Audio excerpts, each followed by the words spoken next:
बैराट नगर में दीपावली व अन्य त्योहारों से कुछ दिन पहले अब फूड विभाग की फूड इंस्पेक्टर कविता सक्सेना ने खाद्य पदार्थों के सैंपल में सक्रियता दिखानी शुरू कर दी है। धनतेरस व दीपावली अब कुछ दिन के भीतर है। खान पान के साजो सामान की बिक्री व खरीदारी भी तेजी से बढ़ रही है। इस स्थिति में बाजार में मिलावटी खान पान की बिक्री कर मोटा मुनाफा कमाने वाले भी सक्रिय हो गए हैं। वहीं ऐसे में फूड विभाग की तरफ से खान पान के सैंपल भरने के मामले में स्थिति यह है कि सभी सैंपल लैब में जांच के लिए भेजे जाएंगे व इसमें रिपोर्ट आने में कम से कम 20 से 30 दिनों का समय लगता है। जब तक रिपोर्ट मिलेगी, बाजारों में मिठाइयाँ व दूसरे खान पान के सामान बिक चुके होंगे। इस स्थिति में लोगों की सेहत से होने वाले खिलवाड़ को रोकने की जिम्मेदारी जिला फूड विभाग की मुहिम पर कई तरह के सवाल खड़े हो रहे हैं। इसमें विभाग की लेट लतीफी व लापरवाही आम लोगों पर भारी पड़ सकती है। फूड विभाग पिछले 1 माह से चुप्पी साध कर बैठा रहा व अब जब फेस्टिवल शुरू हो गए हैं तो खाना पूर्ति के लिए पिछले कुछ दिनों से बाजारों में टीम के साथ उतरकर चेकिंग की जा रही है। इस दौरान कुछ स्थानों पर फूड विभाग की फूड इंस्पेक्टर कविता सक्सेना द्वारा सैंपलिंग भी की गई, लेकिन इसमें ज्यादातर दुकानें ऐसी हैं जो कि बड़े ऑर्डर व सप्लाई नहीं देती हैं। वहीं बड़ी दुकानों के सैंपलिंग तो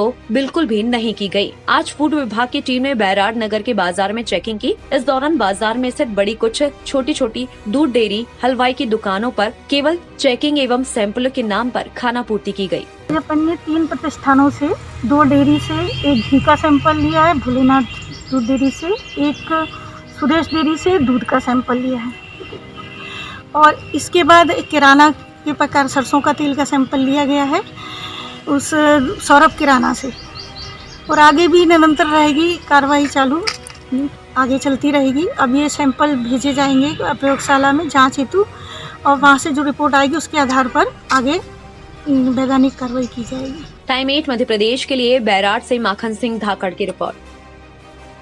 बैराट नगर में दीपावली व अन्य त्योहारों से कुछ दिन पहले अब फूड विभाग की फूड इंस्पेक्टर कविता सक्सेना ने खाद्य पदार्थों के सैंपल में सक्रियता दिखानी शुरू कर दी है। धनतेरस व दीपावली अब कुछ दिन के भीतर है। खान पान के साजो सामान की बिक्री व खरीदारी भी तेजी से बढ़ रही है। इस स्थिति में बाजार में मिलावटी खान पान की बिक्री कर मोटा मुनाफा कमाने वाले भी सक्रिय हो गए हैं। वहीं ऐसे में फूड विभाग की तरफ से खान पान के सैंपल भरने के मामले में स्थिति यह है कि सभी सैंपल लैब में जांच के लिए भेजे जाएंगे व इसमें रिपोर्ट आने में कम से कम 20 से 30 दिनों का समय लगता है। जब तक रिपोर्ट मिलेगी, बाजारों में मिठाइयाँ व दूसरे खान पान के सामान बिक चुके होंगे। इस स्थिति में लोगों की सेहत से होने वाले खिलवाड़ को रोकने की जिम्मेदारी जिला फूड विभाग की मुहिम पर कई तरह के सवाल खड़े हो रहे हैं। इसमें विभाग की लेट लतीफी व लापरवाही आम लोगों पर भारी पड़ सकती है। फूड विभाग पिछले 1 माह से चुप्पी साध कर बैठा रहा व अब जब फेस्टिवल शुरू हो गए हैं तो खाना पूर्ति के लिए पिछले कुछ दिनों से बाजारों में टीम के साथ उतरकर चेकिंग की जा रही है। इस दौरान कुछ स्थानों पर फूड विभाग की फूड इंस्पेक्टर कविता सक्सेना द्वारा सैंपलिंग भी की गई, लेकिन इसमें ज्यादातर दुकानें ऐसी हैं जो कि बड़े ऑर्डर व सप्लाई नहीं देती हैं। वहीं बड़ी दुकानों के सैंपलिंग तो